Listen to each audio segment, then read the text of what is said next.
오늘날 저출산은 세계적인 문제로 떠올랐습니다. 주요 선진국들 중 저출산으로 고생하지 않는 나라가 없고 수많은 중진국들도 그 길을 밟고 있습니다. 특히 동아시아는 한국, 중국, 일본과 북한, 대만, 홍콩까지 전부 저출산으로 고통받고 있습니다. 저출산은 해결할 수 없으며 결국 주요 국가들의 쇠락으로 이어질 것이라는 비관론이 확산되는 가운데 세계 각국은 이에 대해 나름대로 저항을 시도하고 있습니다. 오늘 소개할 나라는 바로 이 저출산에 대한 반동 움직임의 대표적인 주자인 헝가리입니다. 오르반이 이끄는 헝가리 정부는 자국의 고질적인 인구 문제를 해결하기 위해서 많은 노력을 했습니다.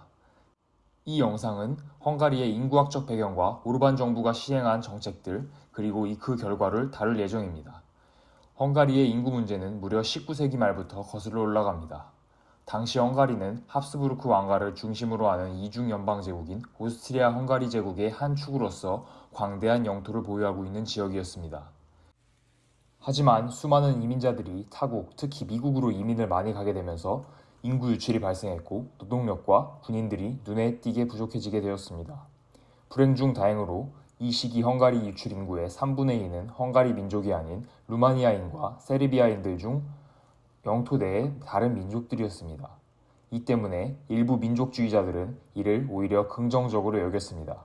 하지만 헝가리 정부는 이를 큰 문제로 생각하여 이민법을 개정해 타국으로 이민 가는 것을 힘들게 만들었습니다. 제1차 세계대전의 패배와 오스트리아 헝가리 제국의 해체 이후 헝가리는 광대한 영토를 잃어버렸습니다. 단순히 소수 민족들만 분리된 것도 아니라 헝가리 민족의 3분의 1이 헝가리가 아닌 다른 나라에 거주하게 되었습니다. 이런 상황에서 타민족에게 둘러싸였다는 공포는 헝가리 정부가 강력한 이민 통제 정책을 유지하게 만들었습니다. 제2차 세계대전 이후 공산당이 헝가리를 장악한 시점에서도 인구 문제는 심각했습니다. 이미 누적된 고령화가 급격한 산업화로 인한 출생아 감소가 맞물리면서 불안한 지표들을 보여줬고 정부가 이를 타개한다고 내세운 낙태금지 정책도 여론의 압박과 부작용 우려로 결국 철회되었습니다.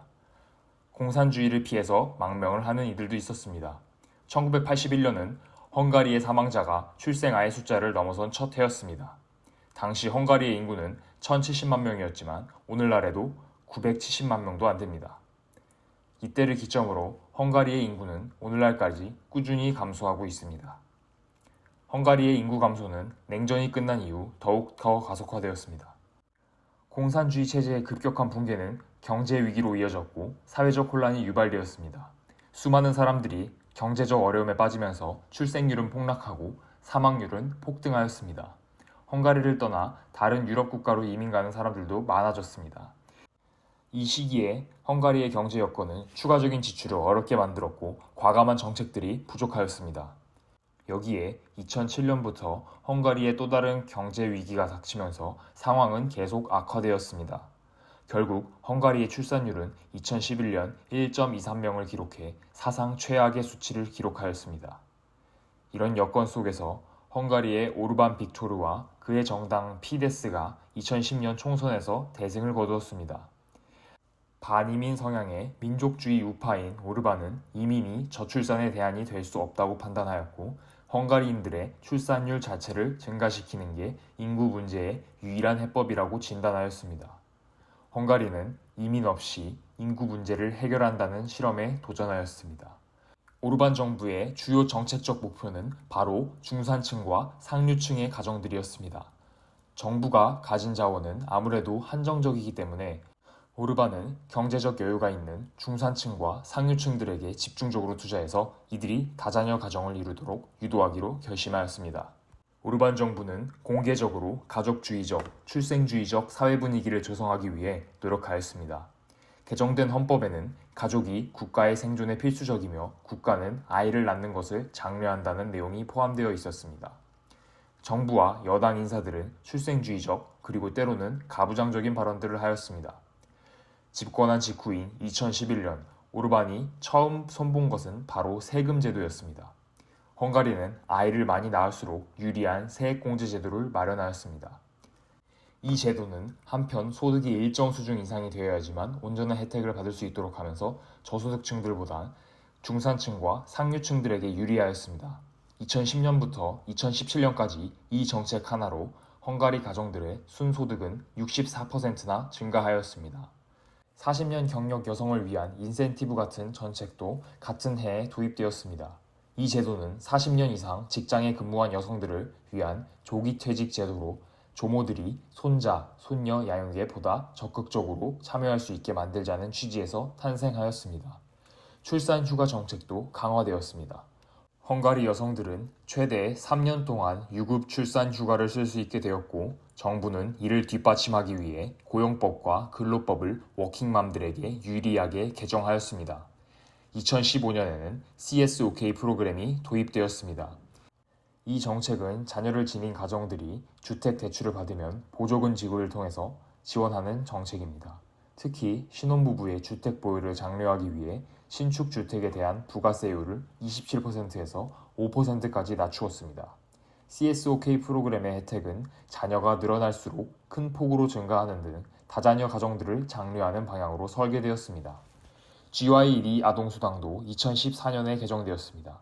GYD는 부모의 수입에 비례해서 그리고 그들의 고용 상태에 따라 지급되고 있었는데, 뒤늦게 노동시장에 복귀하는 어머니들은 GYD의 온전한 혜택을 받지 못했습니다.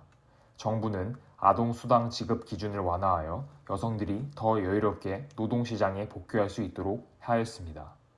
2019년에 발표된 새로운 정책들은 다음과 같습니다. 첫째, 4명 이상의 아이를 가졌을 경우 아이 엄마는 평생 소득세가 면제됩니다. 둘째, 40세 미만 초혼 여성을 대상으로 아이를 낳기로 약속만 해도 최대 한화 약 3,400만 원을 무이자로 대출해줍니다. 셋째, 3명 이상의 자녀를 둔 가정이 7인승 자동차를 구매 시 한화 약 850만 원까지를 지원합니다. 넷째, 2022년까지 2만 1,000여 곳의 보육시설을 신설하여 전국 타가소의 기능을 총 7만 곳으로 확대합니다. 다섯째, 25억 달러를 건강보험 시스템에 추가로 투자합니다. 여섯째, 주거비 보조 정책의 개편 및 확대가 있습니다. 일곱째, 국영시험관 시술기관에 무료 지원이 제공됩니다. 여덟째, 노동시장에 아직 있는 조부모들이 육아를 도울 수 있게 조부모 육아수당을 지급합니다. 이 밖에도 아동들의 여름 캠프 지원, 무상급식 확대, 학생 대상 대중교통 보조금 지급 등 다양한 소규모 정책들도 시행되고 있습니다. 며칠 전부터는 아이를 가진 어머니들의 개인소득세를 30세 전까지 면제하는 정책도 시행되기 시작됐습니다. 직접적인 지원 말고도 간접적으로 육아에 도움이 되는 정책들도 여럿 있었습니다. 오르반 정부는 난방을 비롯한 각종 공공서비스들의 가격이 낮게 유지되도록 하였고, 경제도 다시 되살려냈습니다. 낮은 소비자 물가와 공공요금, 실업률의 하락과 경제 성장은 사회적 안정과 경제적 여유를 조성하며 헝가리인들의 육아에 큰 도움이 되었습니다. 헝가리 정부는 현재 가족 정책에 국가 GDP의 약 4.7%를 투자하고 있습니다. 이는 한국의 1.4%보다 3배는 높은 수치입니다. 헝가리 정부는 이런 막대한 예산의 투입이 전부 미래에 대한 투자라며 감당할 만한 가치가 있다고 봅니다. 그렇다면 이 모든 정책들의 결과는 어땠을까요? 2000년대 내내 9만 명대 후반을 유지하던 헝가리의 신생아 숫자는 2010년에 9만 명, 2011년에 8만 8천 명을 기록하였습니다. 이후에도 신생아 숫자는 크게 늘어나지 못해 2021년 9만 3천 명을 기록하였습니다. 단순 출생아의 숫자만 본다면 헝가리의 지표는 별로 나아지지 않았습니다. 하지만 한 가지 중요한 사실은 헝가리의 가임기 여성의 숫자가 매년 감소하고 있다는 것입니다. 헝가리의 골든타임은 이미 지나서 실제로 이를 반영한 통계인 출산율을 보면 헝가리의 출산율은 2011년에서 1.23에서 2021년 1.59까지 증가하였습니다. 출생아 숫자와 출산율은 2022년에 다시 소폭 하락했을 것으로 추정되지만, 이는 현재 헝가리의 심각한 인플레이션을 감안하면 납득할 만한 수치입니다. 정부가 가장 바라던 다자녀 정책의 비중 증가 효과는 일어나지 않았습니다.